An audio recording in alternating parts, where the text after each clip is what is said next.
Vi skulle göra en demomätning på ett stort internationellt företag som låg ett par timmars bilfärd utanför Paris i en liten by. Och som vanligt när man gör en demo så får ingenting fallera. Det ska vara topptrim allt. Vi hade lagt ner en hel del jobb på att instruera kunden om att förbereda mätplatser och så vidare, vilket de hade gjort jättebra.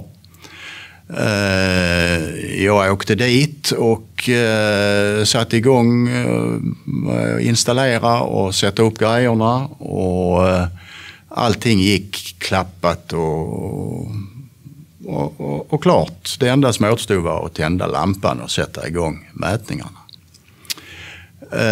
Och när vi satte i kontakten så bara glimmade lampan till och sen var det ett totalt mörker.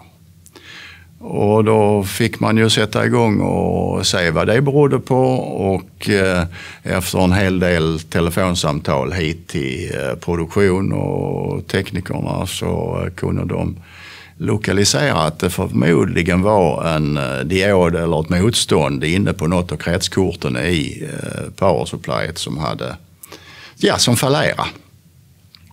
Och jag fick tag i grejer där nere och kunna löda ut motståndet och verifiera att så verkligen var fallet. Och sen gällde ju då att försöka reparera det. Och i den lilla byn som i stort sett bara bestod av det här företaget fanns ju ingen möjlighet att få tag i något elektroniksaker överhuvudtaget. Så jag fick ju fundera i andra banor och då gällde det att hitta någonting som jag kunde få till att ge ett motstånd på 200 eller 400 ohm. Jag kommer inte ihåg exakt nummerna nu.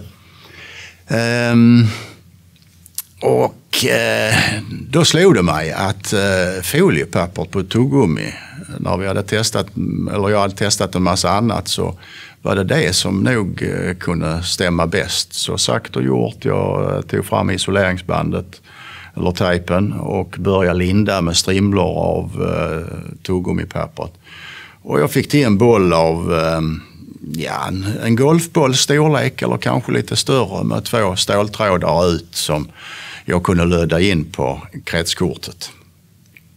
Och jag är osäker på om jag egentligen riktigt trodde på det själv. Men det var ganska spännande när jag satte i kontakten och glädjande att lampan tändes. Och gjorde så under hela demoperioden. Och slutsatsen av detta kan man väl säga att det finns lösningar på det mesta och framförallt ska man inte ge upp.